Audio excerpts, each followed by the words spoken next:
Good day to you. This is Tony Ballinger from the Fighting Men of Rhodesia series. As I've mentioned in the last couple of talks that we've done, I'm trying to introduce guest speakers into the Fighting Men of Rhodesia stories that we tell you, principally because a lot of soldiers fought in South Africa and a lot of South African soldiers fought in Rhodesia. So we really are a sister organization, and it would be good for people in the Fighting Men of Rhodesia genre to please look into legacy conversations on the South African side. They have some very, very interesting stories, and many of them. And so today, as part of this idea of interchanging talks between our two outlets, we've invited a guest speaker called Andre Olivier, and he's going to be talking on the attempted coup in the Seychelles in the 1980s. And you might ask, what's this got to do with Fighting Men of Rhodesia? Well, the thing is that a lot of the guys who made the attempt to go through with the coup were from Rhodesia, Rhodesian military.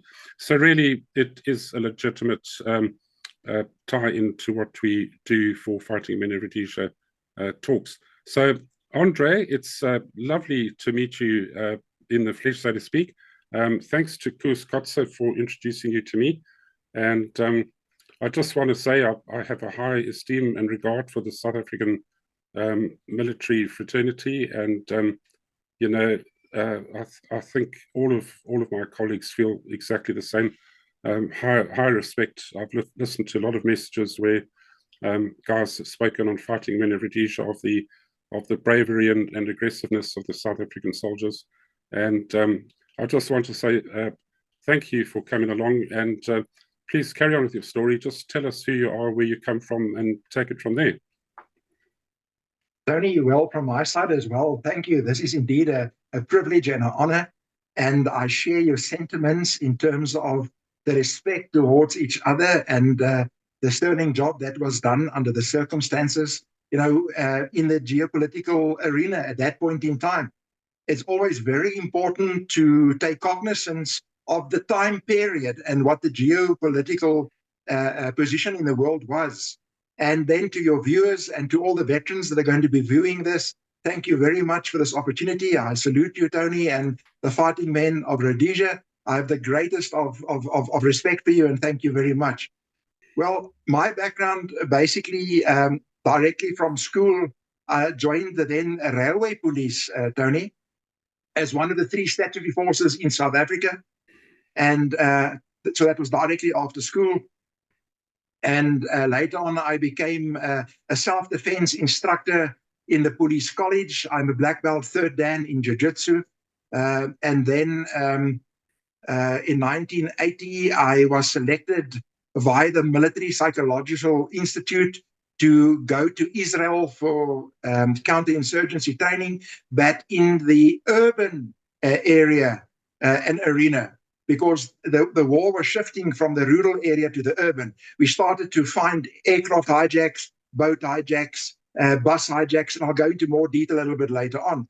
And all of those resided within the transport sector, of which the South African Railway Police was the prime role player in terms of the legislation in South Africa. So in 1986, the amalgamation took place between the South African Railway Police and the South African Police. We were absorbed or amalgamated into the South African Police. At that point in time, I was a captain. So I did my major's course, my lieutenant colonel's course, and my full colonel's course in the South African Police in the police academy down in Graafrenet. And that is shortly my police career. I am also an ordained minister and chaplain, and I serve as a chaplain on legacy conversations to the various veterans organizations. As a matter of fact, as I'm talking to you now, there's a group of ex-32 battalion guys going up to Angola, meeting with the generals there to put up a monument on Savati. And I've contributed to the diesel and stuff like that. And then down in Kimberley, some of the Bushman guys there, there's a guy by the name of Diaz. He lost his left leg and left arm in the RPG-7 attack. And we've gathered some money together for him. And he's had his cataracts removed and also He's getting prosthesis for his left leg and his left arm. So that's just in a nutshell. But we need to get into the juicy stuff, about the Seychelles and so on. Yeah. Yeah, that's very interesting what you've told us. I'd like to pick your brains a little bit more at the end of the talk, but yes, please do carry on, Andre. Right. I think, when we spoke recently, Tony, and it was very interesting, to chat to you. And on the 1st of May last year at the Voortrekker Hoogte, we had a big do there. And currently I'm the managing director of a company. Although I'm almost 70 years old, I'm still very fit and I still practice and exercise every day. But I manage a company that rebuilds armored vehicles and so on. Oh. So we're actually in the process of rebuilding the Ratel infantry fighting vehicle with a midlife upgrade. And on my board, I have Lieutenant General Romano, who is a previous MK commander and commander of the South African Army, and Brigadier General Raymond Fittler, who was a PAC member. He is on my board as well. And they are the majority shareholders. They are part of SAMBA, the South African National Military Veterans Association.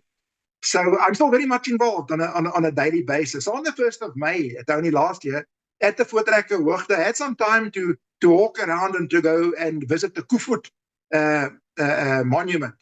And I walked in and I encountered the two monuments for the two Rhodesian aircraft that were shot down. I don't know if you can remember that. The one was Flight 825 in 1978, on the 3rd of September 1978. Yeah. And there was also quite a few South Africans and Rhodesian passengers on board. And the second one was Flight 827, which happened on the 12th of February 1979. Yeah. So at the Voortrekker Monument, we have those monuments there for those two aircraft that were shot down. And if you have a look in my right-hand corner up there, that was the South African Railway Police badge. And on the top of the badge, you'll see the Voortrekker Monument. So when we became a republic and the crown was taken away, it was replaced with the Voortrekker Monument on the South African Railway Police. So I have a close relationship with the monument. And then also something very important to mention, because it's leading up to our talk about the Seychelles. And there was also a twist, and it's quite interesting. On May 24th, 1972, a South African Airways aircraft was hijacked. And that was hijacked to Malawi. And in those years, Tony, the way the Malawi police resolved that was shooting the aircraft full of holes from the outside. And until the day that aircraft was sold, it had problems, because you had the copper jackets climbing off in between the wiring, and every landing and taking off, it caused short circuits and so on. So clearly, in the 70s, also internationally, you had the Baader-Meinhof groups and all of that starting to hijack aircraft. But remember, in an aircraft hijack or a boat hijack, that's like they did on the Kilimanjaro, the primary victim is the government of the day. And the passengers are the secondary victim. Why? Because they hijack the aircraft to put pressure on the government. Because normally you have a whole lot of multinationals on that aircraft. So if all the governments of all the different passengers putting pressure on that government to try to, conform to the claims or that the terrorists or whoever are hijacking the aircraft. Now, the interesting thing, Tony, is that if we say, who hijacks an airplane, we'll always say it's a terrorist. But it's not. We have criminals that are hijacking aircraft, particularly in South America, for criminal reasons. Yeah. And then we also have the mentally deranged people hijacking aircraft. Yeah. And fascinating enough, that the far majority of people hijacking aircraft are more than mentally deranged people. But because their prime objective is not to get media coverage like the terrorist group wants, you don't really hear about them. The terrorist groups, part of their objective is to get media coverage. So you always think, it's the bigger group, but it's not really. That's interesting. So in terms of the Seychelles and the hijacking of Air India and so on, if you go and do research, and remember, Tony, this happened in 1981. So it's more than 30 years ago. Mm-hmm. So, Duffy wrote a couple of things, and Mike Hoare, the rest is so He wrote a couple of things. So it depends also out of which viewpoint you look at it. Yes. Because Duffy, being a very charismatic type of guy, you'll hear his viewpoint. But then if you listen to the judge that actually did the trial, he's got a different take on it. If you hear the guys in the Seychelles, how they looked at it, or the captain of the aircraft. So out of which viewpoint are you viewing this? So I would like to say I'm gonna share my sentiments out of my viewpoint, being the commander of the South African Rhodesia Special Task Force that was scrambled to attend to this specific incident. Right. Now, I think there's two things that I would like to say, Tony, from the outset. The one I've mentioned, remember, we're talking about 30 years ago. So sometimes a person's memory is not always where it was. And it's not because, one is trying to distort anything, but it's basically because it's such a long time ago. And the other thing I also alluded to previously, you need to understand the geopolitical time frame that we were in. Correct. What was the governments of the day? What was the policies of the day, and so on? Because it's in that framework that we need to look at what we're talking about, this evening. So in the 70s, early 70s, going up into the late 70s, there was a shift internationally, Tony, from the rural counterinsurgency that we all knew, the coin training, kennisagentsie, to more rural, urban type of attacks. Yeah. Aircrafts were being attacked, aircrafts were being bombed, to put pressure on the government. So, to give you a couple of examples, you had the Lufthansa flight being hijacked with the Beidermeinhof group, the Red Brigade, where the British SAS and the GSG-9 worked together for the first time. And for the first time, where stun grenades were used in the aircraft. That's quite interesting as well. And then you had ships being hijacked, like the Achille Lauro. And why I'm mentioning this? Because my responsibility, and I'm going to get to where the mandate comes from, was to look at the ship being hijacked. Because it had happened. And if you look what's happening now in the Suez Canal, right now, in the Red Sea, if you look on the west coast of Africa, you look at the Somali pirates, it's been going on for years. But I was one of the people that led that. How do we get onto a boat being hijacked? Do we parachute onto the boat? Do we abseil onto the boat? Do we fast rope onto the boat? Do we use speedboats to get onto the boat? And you can add some of those photos that I sent you, into the video. And that is why we worked also with the South African Navy. We landed on their strike craft out at sea. We worked with the reconnaissance units. We worked with the Air Force and so on. So we also had buses being hijacked in Lesotho with a papal visit. They hijacked the bus. So that you also see, I've sent you some photos, how we practiced to do the release of hostages on buses. Yeah. So, the whole transport environment was basically my responsibility. So in South Africa, we had the State Security Council in those days. So you had the different generals representing the Security Council. And with the shift going on to the terrorism moving into the urban areas, we had the Volkskas Bank siege in South Africa, where guys from the ANC that time took 25 hostages, and there was a shootout, and nobody, Tony, in the world at that stage, including the GSG-9 in Germany, including the Israeli Yamam, including the GRJN, nobody was prepared for this. It was something new. If you go and look at what happened at Frankfurt Airport with that, it was a fiasco because nobody was ready for that. So there was a shift. So obviously, the State Security Council in South Africa started to look at this. And they said, right, what are the different scenarios in the world? There can be an aircraft hijack. Now, the aircraft hijack can be on South African soil. It can be a South African Airways aircraft somewhere in Africa or somewhere else in the world. But the pressure is on the South African government. Who does what? And then who secures the airport? Who then does the release of the hostages? And that's why we started to work with the reconnaissance units and so on. So if you go to our website, and I'll give the link later on, there's much more detail there, which is not relevant really to this discussion. So I will give that to you. Now, once the Security Council sat down, they sent, this in 79, then early in 1980, they put out a policy directive 1 of 1980.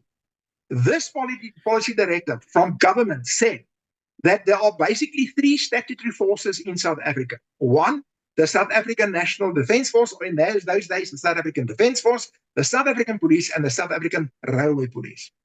Now, remember, the legislation in your country determines who's responsible for what. In South Africa, the police did bomb disposal. But in Britain, I think it's the Defence Force that does that. Yeah. If you think of the hostage situation in the embassy, it was the SAS that did the penetration. In this country, it's the police. So the legislation determines who's responsible for what in any country in the world. So the State Security Council said, right, these are the scenarios: aircraft hijack, bus hijack, boat hijack, and. These are the three statutory forces, and these forces are responsible for these situations.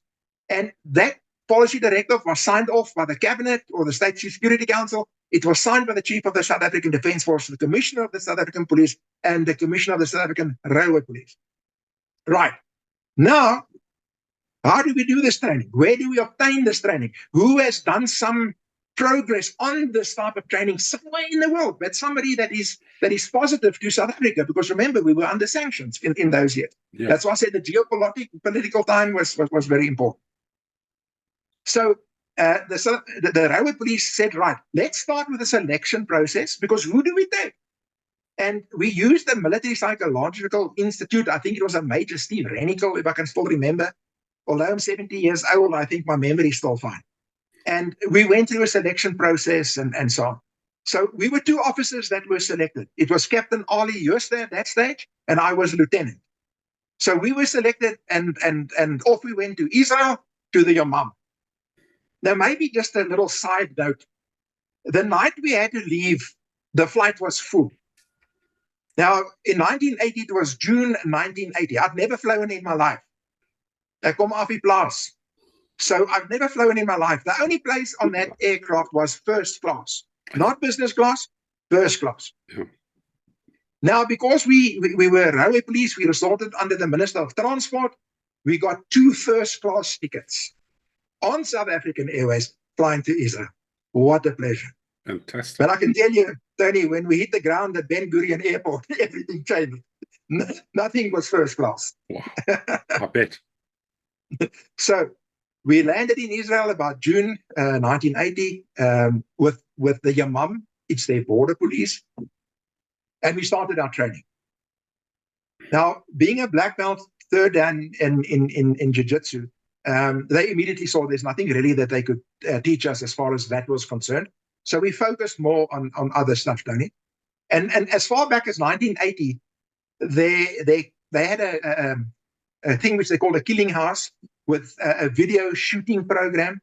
And you could think you would start with a 9mm. No. You first went to a .22 Beretta. You had to qualify before you could touch a 9mm or a Galil or a M16 or whatever the case may be.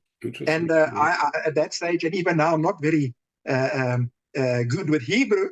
And during one of these exercises, I was like a young lieutenant, very fit. And the guy starts shouting at me, lot of. I thought, yeah, this is pretty good. And he's actually saying to me, no good. That part of that training, Tony, was to take us from basics up to a very advanced level. For argument's sake, the qualifying level, and I'm not exaggerating, Tony, is that having your pistol in a pancake holster under your jacket, to take away your jacket, draw your weapon, cock your weapon, and shoot a falling plate at 10 meters had to be done under 1.2 seconds. Good grief. And that was the qualifying criteria. So that was the level of training. Wow. So later on, obviously when I came back, myself and Olivier Jooste, he was not involved very long because he was transferred. But I started, to get the task force going. So we had to start also with the selection criteria. Now, remember, all of us are basically coin trained. So there, it's route marches, it's backpacks, it's it's all of that type of stuff, and OPs and dog legs and you name it. Yeah. This is a shift. So we started with a psychological evaluation. We started with acrophobia, hydrophobia, all of that, because you're working in very concealed spaces at times. In a 747, Tony, there's even a lift in a 747 that goes from the bottom floor to the top floor which you can use if you want to penetrate the cockpit area, Yeah. depending on the type of area, the wide-bodied area, the narrow-bodied area, and so on. So we went through all of that, and we started with the selection criteria. And then obviously there was the physical side, the afkakgedeelte ook, which we then also did. And we started with that. But now you've got to start to get special equipment. You'll see on some of the photographs, that step ladder that you see, the black one, that's a special step ladder to do aircraft hijacks or to counter aircraft hijacks. And those we had to try and import, and because of sanctions, we used people at OnScore to get the stuff for us, and we got it into the country, special helmets, special communication stuff. So it was starting from scratch. It was a blank canvas. And I was part of that. I was the commander of that, and it was a privilege for me to do that. So remember now, in terms of the time frame, this is 1980. The hijack of Air India was 1981. So we started to get this into place, and we started with the training. Later on, we then had friends, because remember, all over the world, you have an association where transport police get together on an annual basis, because they look at what's happening at airports, hijacks, how do we prevent that, and so on. So our generals at that stage attended these things. Later years, I attended all of them all over the world. And there they spoke, and there we befriended the GSG-9 in Germany. So afterwards, we sent over, he retired as a Lieutenant General, André Horak, Flip Schutte, Louis Botha, and Johan Lottry. They then went to the GSG. So now we've got the Israeli influence, we've got the GSG influence, and I personally made a turn by the French at the GRGN, but it was just a visit. I didn't do any training with them. And the interesting thing, just in passing, by the GSGN, they like to use a revolver with a pistol. They said, because if you get a stoppage, you can go to your revolver and you basically just pulling the trigger so the cylinder turns. That was quite interesting to me in any case. That is interesting. So, yeah. You'll see later on. Well, I'm not actually talking about that, but we also did. We acted as sky marshals on board South African Airways, and we used the Colt Cobra 2-inch barrel with a special bullet designed by the CSIR, Dr. Vernon Joint and his crew at that stage. So if you shoot inside the aircraft, it won't penetrate all of the skins of the aircraft. Wow. So we also used the revolver at one stage, and that was what we copied from the GRGN. So if we get back to the Railway Police Task Force, we had now established, we had our training, we've got our equipment. What we did, Tony, on a regular basis, we had unannounced exercises. So the brigadier or the general would phone me 1 o'clock in the morning, 2 o'clock in the morning, and say, there's a situation, scramble. Now remember, once again, it's 1980. So the only communication system that we had was either radios or landlines, or we had a beeper system that you had, and you started beeps and gives you a little message. So this happened on a regular basis. We had free access to South African Airways aircraft, all of them, every single one of them. 2 o'clock in the morning, 3 o'clock in the morning, we'd respond to Jan Smuts Airport. The aircraft would be pulled inside a runner base and nobody could see, and we do penetrations. Now, totally, once again, I'm not exaggerating. I'm not a child. I'm 70 years old. On a Boeing 747 that's got 10 doors, the SP has got 8 doors. We could put 40 people in that aircraft in 2 or 3 seconds. Good Lord. So we covered the whole aircraft, front, back. We put people on top of the aircraft, depending now how the sun was for the shadow being cast. We put people in the nose wheel. We put people on top of the aircraft. That door opens inside the cockpit. You put your pistol into the hijacker's ear, because you talk to him on the radio. You know he's in the cockpit before you go into the aircraft. Right. So we really practice day and night. We practice hard. We bled a lot, and I can say we arise to the occasion to meet the requirements of the State Security Council. So the coup that was taking place in the Seychelles, obviously, we were not aware of. We didn't know about that. But it was just past 5 that November morning. I got a phone call from my brig. My brig was like my brig. He was like my father. We had an excellent relationship. And he said, Andre, there's trouble. The aircraft has been hijacked. This is not an exercise. I'm saying again, this is not an exercise. Scramble the guys together, and we're going to meet at Jan Smuts Airport at the police station. So we have then a cascading system, how we then contact the guys. We are in 5-man teams. Everybody's got his own weapons, his own kit, and so on. So, and I'm saying this again, you can go and check this if you look at the internet. It happened just after 5. We scrambled. We went to Jan Smuts Airport because most of us were in the Kempton Park area. We got to the airport once again because we are part of the Department of Transport. They arranged the South African Airways aircraft. And now we have all of our equipment, those step ladders, ammunition, comms, snipers, you name it. Now we don't have a loadmaster. So the aircraft can't take off. But after all that being said, the lessons learned when we had a post-mortem of the operation afterwards, we then said, okay, and we got Treasury authorization then to have Air Force aircraft available for us. C-130, C-160 those days, Puma, Alouette. As a lieutenant, I could basically walk into Air Force headquarters and say, here's my authorization. I need this and this and this and this and this. And if you look at those photographs of us, of the Puma, was doing the abseiling of the strike craft outside Durban Airport, that was on that authorization. Wow. So we scrambled. We got to Jan Smuts Airport. We got onto the aircraft. We got the loadmaster. And about 7:20, that's flying down to Durban. From the activation, we actually landed at Durban Airport. Now, at Durban Airport, there's also a SAF hangar at the one end of the airport. So we landed in such a manner that the people on board that hijacked aircraft did not know we had landed. So we taxied into the SAF hangar. We were not able to be seen.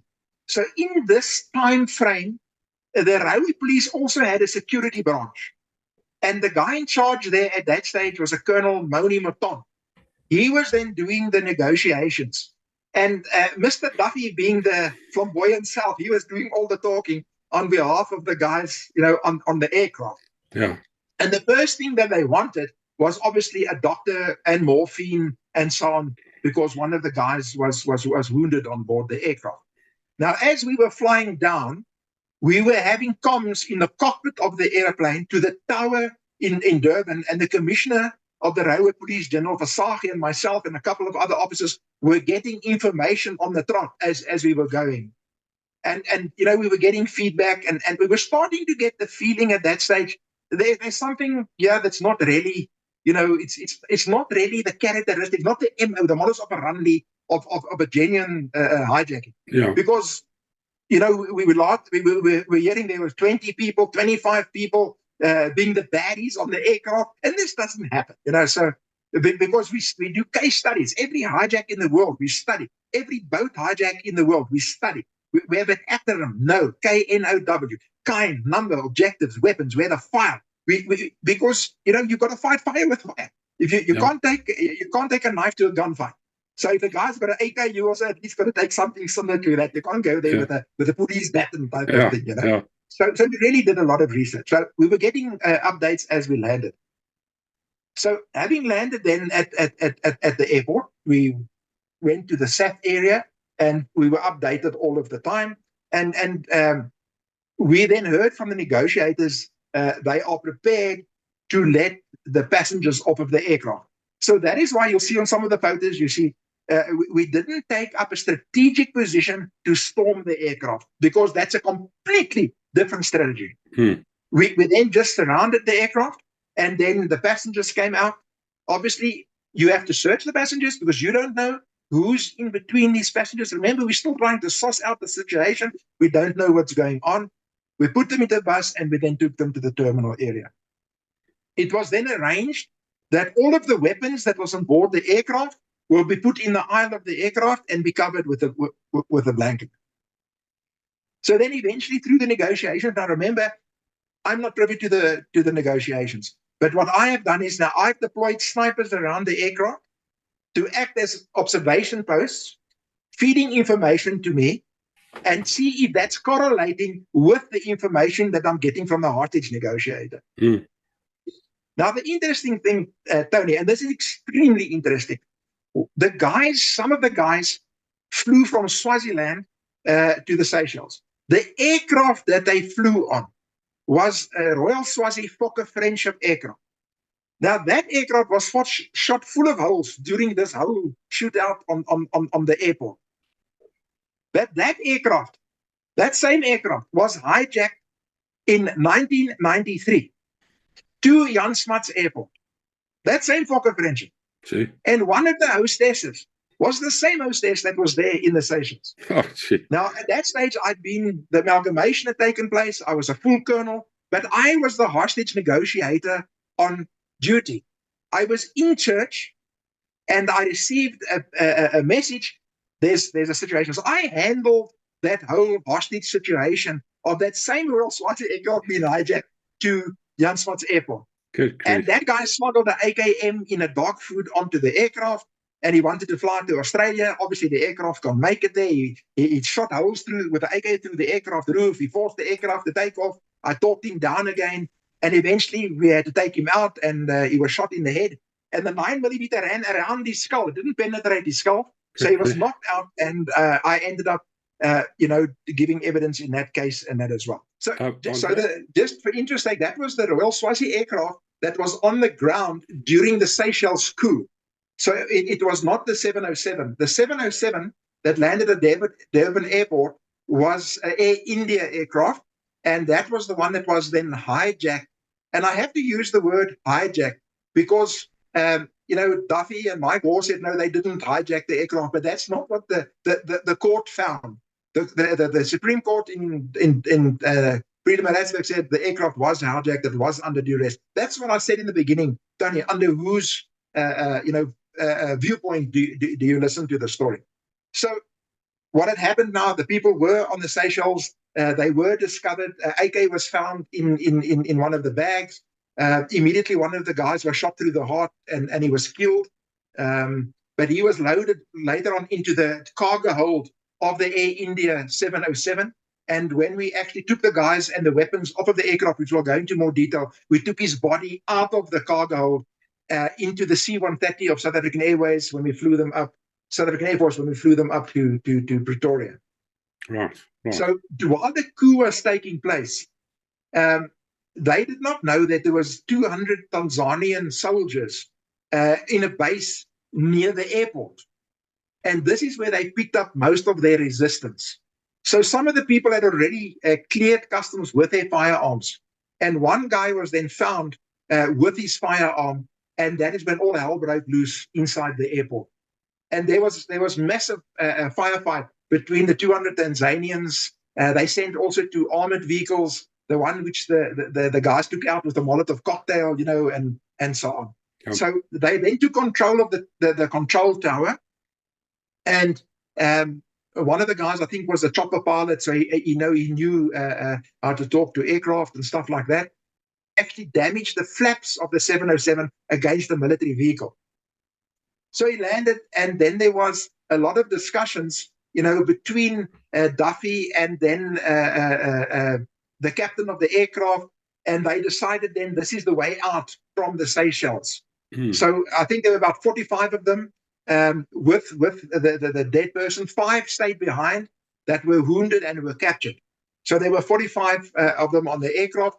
They then took off around about, early in the morning, and they landed at Durban Airport on the Air India Boeing 707 those years. And the aircraft's name was Commet, which is a mountain range in India. So we called this thing Operation Commet because we document everything, and we have a debriefing session after the time to say, how can we improve? Was there any mistakes? How do we, change equipment? How do we change training policies and so on? So we dubbed it as Operation Commet. So now we have the 707 on the ground. We scrambled from Pretoria. We landed around about 7:20. We then, picked up, this is not a normal hijack. So we basically then surrounded the aircraft and did not do a tactical approach to the aircraft, because they then said the passengers can disembark, which we searched, took them to the terminal building, but the guys still stayed on board of the aircraft, and we arranged that all of the weapons and explosives would be left in the aisle of the aircraft. So then we arranged that the people will disembark. Now, what do you call them, these guys? Do you call them hijackers? Do you call them mercenaries? What do you call them? In that point in time, we refer to them as hijackers because in terms of the civil aviation legislation all over the world, commonly known as AFSAC, if anybody interferes with a civil aviation aircraft, it's a criminal act. Now, it doesn't matter if you do it because you're a criminal or a terrorist or a mentally deranged, you interfered with the civil aviation. Because as a police officer, that's the way you deal with it. Mm. So then they disembarked the aircraft. Obviously, we searched them, put them onto a bus, and then we took them to the Air Force hangar out of the view of the public. And, you had the press there. You saw some of the photos that I sent you with long lens cameras and so on. And then we went on board the aircraft, and there were, if I can remember correctly, around about 38, 40 AK-47s, about which 12 were still one up in the chamber. There were a couple of Chinese stick hand grenades, and that type of stuff. So obviously we rendered all of those safe. We then put the guys onto a military C-130 aircraft. The body of one of the guys we took out. I'm just trying to think of his name. I've jotted it down somewhere here. But he was the guy that was shot through the heart there. And my biggest respect to the guys that brought him home. That's important to me personally. Mm. So we flew them up to Pretoria. They were then transferred to Zonnewater prison, where they then were detained. But now, obviously, there's a whole lot of stuff that starts to take place, Tony. Now the legal stuff takes place. Mm. As a soldier or as a policeman, you act according to the situation. But the legal guys, the attorneys, the advocates, they sit in air-conditioned offices and they pull this whole thing apart and try and say how you should have thought and how you should have acted in this situation. Yeah. So obviously, we started with the investigations. My only involvement was my statement as a witness to the deployment, the searching of the people, the weapons that we found, and so on. And the important thing, Tony, is that maybe I can just add this now, is that many times people don't know that internationally there's ways that or the pilot can communicate with us without using his radio. Right. Because hijacks have taken place all over the world. Now, if you go and have a look at that aircraft and you look at the flaps on the aircraft, that's the thing at the back that tells us a story. So the flaps, where they are, the position of the flaps, the rudders, tells us a certain story from the captain. So it doesn't matter who's in the cockpit. He doesn't know what the captain is communicating to us. Yeah. Also, in every commercial aircraft, there's a transponder. So if an aircraft is under duress, there's a specific code that is called. Now, the normal military pilots and topper pilots and plumgatte don't know those things because it's civil aviation. Yeah. But that also tells us a message. If there must be immediate intervention, if there must not be immediate, and so on. I don't want to go into those details. So we then flew the guys up. They then went into the court. And what happened? Two of these guys turned state witness. A Dr. Theo van der Westhuizen and a guy by the name of De Wet. They turned state witness. Statements were taken against them. But if I can remember correctly, I don't think any one of the two gave evidence. Now, the judge at that stage in the Supreme Court in Pietermaritzburg was a Neville James. Now, there were certain things in this legal battle one had to look at. Where did the crime take place? In whose jurisdiction did it take place? Was it in South African jurisdiction? Do we have a legal jurisdiction there? What crimes took place in that jurisdiction and what crimes took place in our jurisdiction? And then also in terms of giving evidence in those years with the sanctions against South Africa, the Indians would not come here to give evidence. Mm. We did not have Zoom and Teams and that in those years. Mm. So it was this whole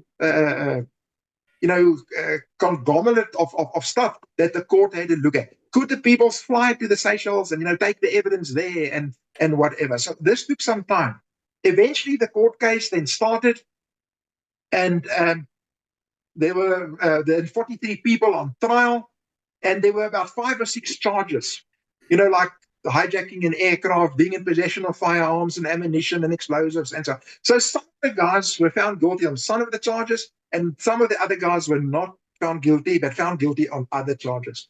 So the guys like Duffy and Mike Hall, they got the huge sentences, and the other guys got smaller sentences. Now, normally in your Criminal Procedure Act, in the statutes of a country, they give you the sentence more or less that's appropriate to the crime. Right. Once again, please think, we're talking about 1980. We're not talking about what's happening with the NPA and that in South Africa now. But on the other side of the ocean, you had the 4 guys that were captured in the Seychelles. One was shot up quite bad. I think he was Duke or something like that. I'm not quite sure. The 4 of them were sentenced to death. One was sentenced to 20 years imprisonment, because this is now other charges. Remember, it's now the coup. Nothing to do with the hijack. It's the coup and so on.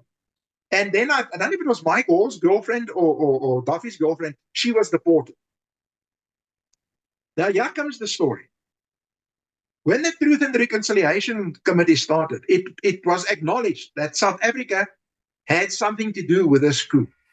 And there was a Lieutenant Major General Martin Nell that on behalf of the South African Defence Force did some investigations. And he sort of discovered that it was from the reconnaissance units, apparently, that these AKs were delivered. And it's common knowledge. You know, I'm not giving any secrets and so on. And eventually, it is alleged that the South African government paid between $6 and $9 million to the Seychelles government, and the people that were sentenced to death were also released. Within a short period of time, the people in South African jails, Mike Hall, Mike Duffy, and the rest of them were also released.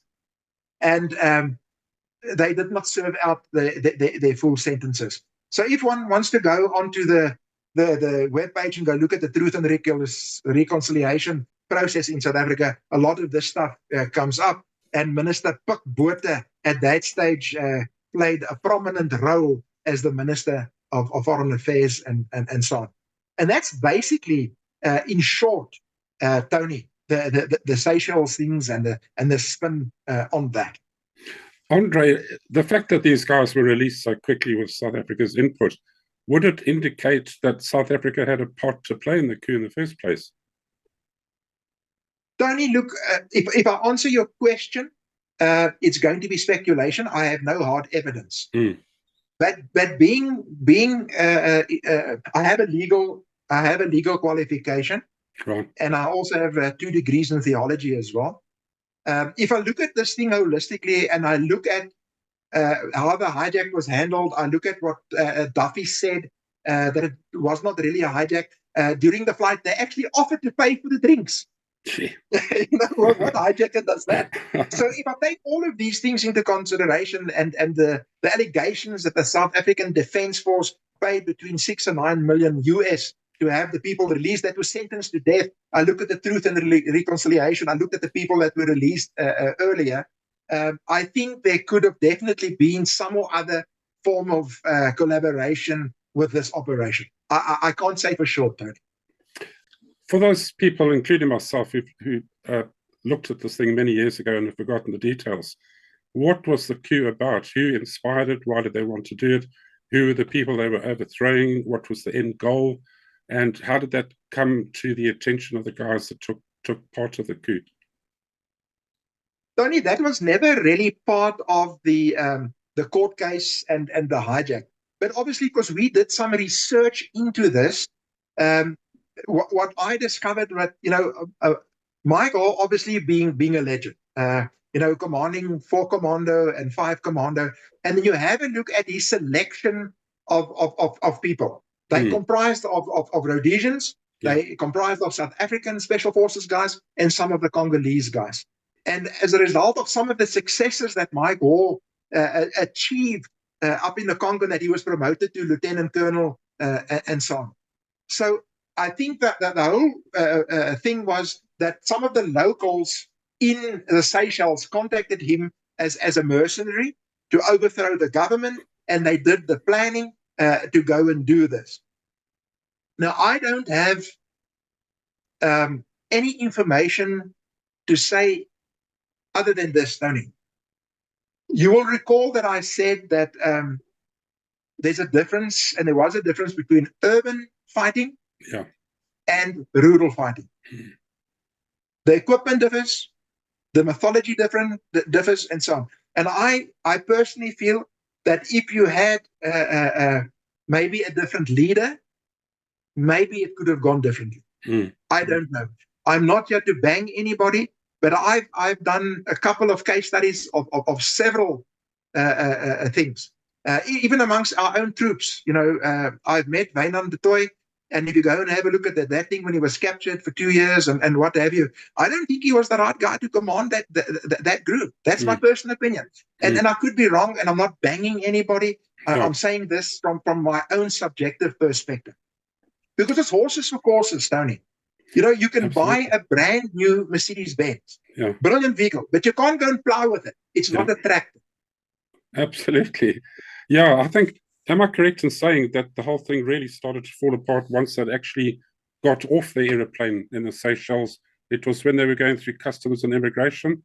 Most of them had got through, and then one got caught with his weapons, and that triggered the whole thing. Yes. What actually happened was there was a guy in front of them who brought in some prohibited fruit. Now, on many islands, you can't take certain fruit in because it can kill the local vegetation and so on. So they caught this guy, not one of them, with some other fruit. So then they started to search everybody properly. And then Fritz was his name. I'm trying to look at the name here quickly. When they searched his bag, or started to search his bag, I think it was Duffy behind him, took out the toy duck and started to squeak the duck to try and draw the customers' attention away. Yeah. But then he found the AK in a sealed bottom of the suitcase, and that's when all hell broke loose. So some of the guys were already through customs and immigration on the land side, and then they had to come back, and that's when the fire part then took place. And why? So yes, you're right. Some of them were through. Why were the Tanzanian troops in the Seychelles? Were they doing exercises there? No, they did. The Seychelles at that stage did not have a very strong army. Right. So they had called them in to support the local army. And I think also their own intelligence basically said to them, there could be a possible coup. If you go through the history of Africa, a coup happens every second day. It happened the other day in Niger as well. And every leader, looks after himself because they only rule for a certain amount of time, and then there's trouble. And that's a fact. History proves that. Absolutely. And I'm fascinated by the level or success of your training. A couple of questions I want to ask there. Did you ever get invited from foreign governments or militaries to impart your knowledge? Were you ahead of the game in many respects with what you'd done? Did the Israelis or the Americans want feedback from you or anything like that? Tony, what we did is we did get together on an annual basis through ICAO, which is the International Civil Aviation Organization, which has a conference once a year somewhere in the world. And then you get to know people and you exchange ideas. But I can tell you that I certainly was involved training people back in the 80s, other governments.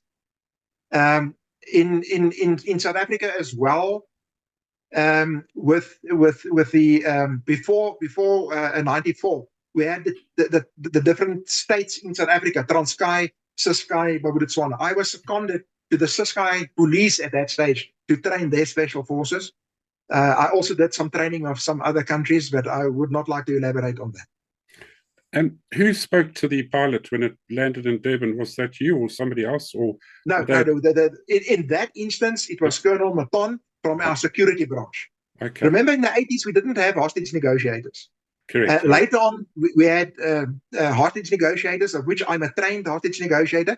I did the training, and then I did the hostage negotiation in 1993, not in 1981. Right. Of that Royal Swazi aircraft that was hijacked. That was on the Seychelles during the coup. The guy that was killed and shot through the heart was Johan Fritz. He's the body that was in the cargo hold that we took out of the 707. He was shot by his own forces in that initial shootout. Good grief. Yeah.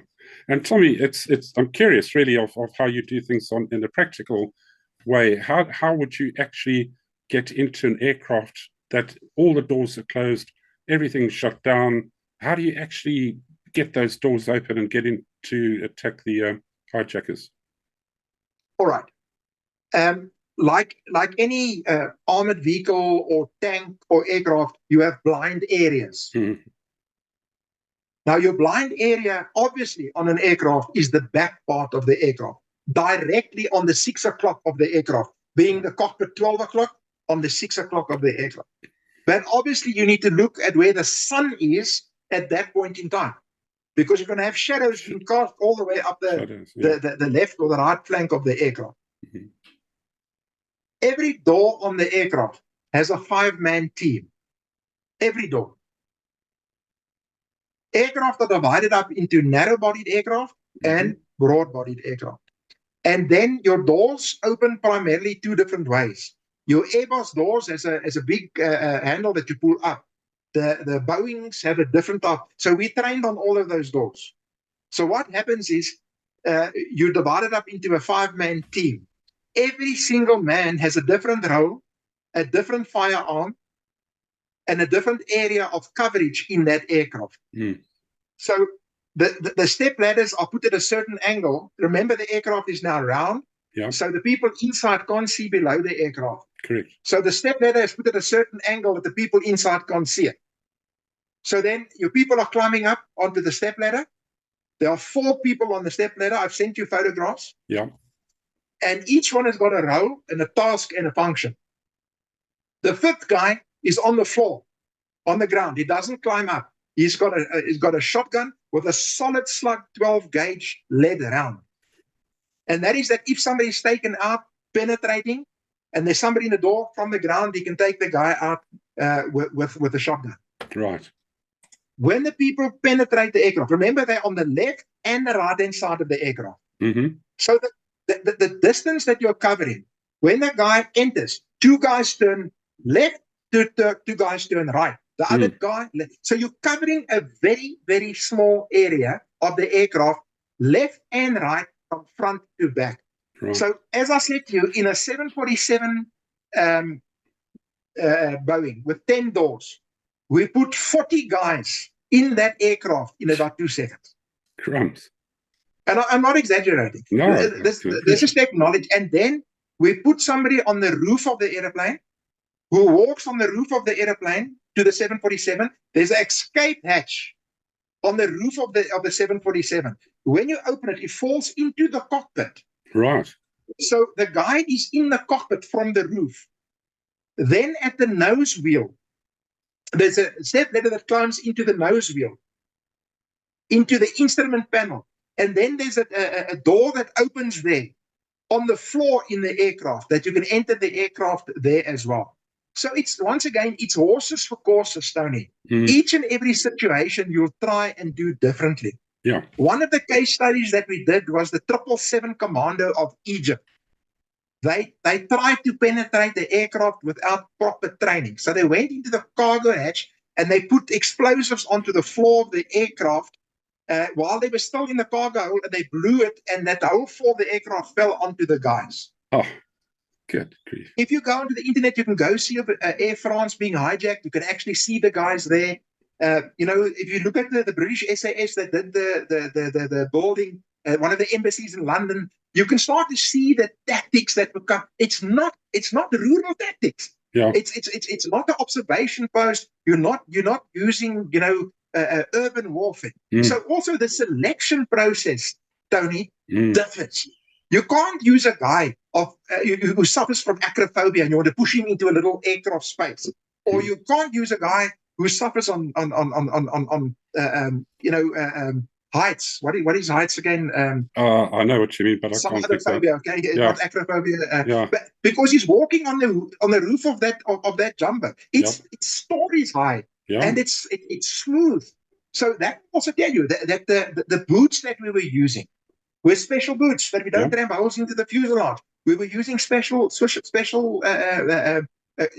equipment, uniforms, and so on. If there's a sudden burn or something like that. So, and once again, Tony, this is 1980. It's over 30 years ago. Those years, I think, really, it was state of the art. Yeah. And I'm proud of my guys, and I can tell you, even to this day, I'm the patron of our association. We meet on a monthly basis, those who can, and once a year we have a national get-together of the unit. And I'm very involved with the veterans all over the country, not just police, military as well. And I've just sponsored guys going up to Angola, old 32 battalion guys who were meeting with the generals up there. to open a memorial. In Kimberley, there's an old bushman tracker who lost his left leg and arm with an RPG-7 many years ago. We got a whole lot of money for him, and he's got his cataracts removed and having prosthesis done. And yeah, Tony, a couple of years ago, maybe I need to tell you, being the stuff guy that could eat a bag of nails without mayonnaise, I met the Lord, Tony, in a very special way. The Lord, yeah. In a church meeting, and it was a supernatural meeting with the Lord. Wonderful. And Tony, to this day, I will always have a handkerchief in my pocket, I promise you, and I will always have a belt. But I never use my handkerchief to blow my nose. I'll rather use a piece of toilet paper because I use it then for first aid or return a or whatever the case. That's part of my, Tony, to this day, I'm 70 years old. I still make up my bed every morning. Yeah, fantastic. That is just who I am. I'm very disciplined. Yeah. So this church I went to, there was, the preacher was preaching. It sounded, Tony, as he was just talking to me. Yes. But the church had over 1,000 people. Yeah, me too. And he did an altar call, which I didn't know what the altar call is. Tony, I literally ran people back into the chairs to get to the front of the church. I want to say again, as a full colonel, I was on my hands and knees crying like a baby, snot and trane. No handkerchief. I left it at home. Me too. So that's where the Lord put me omgedop, and I started to study, became a pastor, and I was full-time in ministry for 2 years. And then I went back into the secular world. I'm still a chaplain, still very much involved. I'm preaching now again on the 12th of April. I've got we can hear degrees in theology. We can hear your messages every Friday, I believe, on Legacy Conversations. Yes, I have a chaplain's corner, which comes out every I think it's every Monday or so. I'm not sure, and I give a message to the people. I also have my own YouTube channel, Tony. Yeah. It's Andre E. Olivier, and I have specific sermons there for the veterans. For argument's sake, I have 2 sermons there on PTSD. Oh, excellent. A lot of the guys suffer on PTSD. And, in South Africa with all the farm attacks, yes, you have farmers and children suffering from PTSD. Yeah. So I've put a couple of sermons on there for the veterans. So if they want to go and have a look, it's Andre E. Olivier. Because there's a couple of Andre Oliviers, but it's Andre E. Olivier on YouTube. Right. And then if people want more information about the South African Railway Police Special Task Force, they can go to the website and just, Google SARP for South African Railway Police special task force.co.za. And you'll also see the training courses that we did with the reconnaissance units in South Africa. We did training with we have 2 of the recce doctors with us in our unit because of the delegation of powers that we had in the 1980s. Incredible.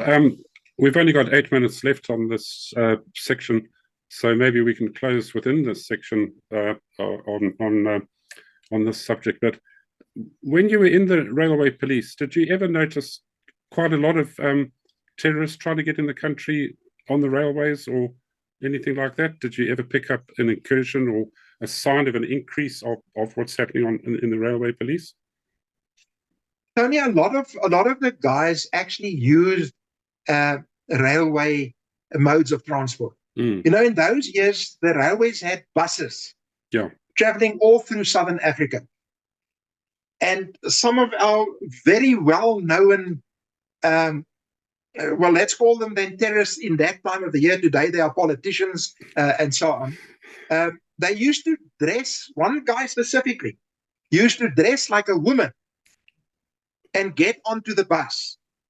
So you searching for a terrorist as a guy, and this guy sitting there like a woman, and he just goes past. I can tell you that some of our places, some of the very prominent people, even today, Mr. Sheikh, you have the Shabir Sheikh, some of those, Mo Sheikh, put a limpet mine, the big one, the SPM, at one of our places. Train lines were blown regularly with a what they call a scissors charge. A TNT block one on each side of the train line, and they blow a piece of the train line. Oh. So we really, we're involved all of the way, Tony.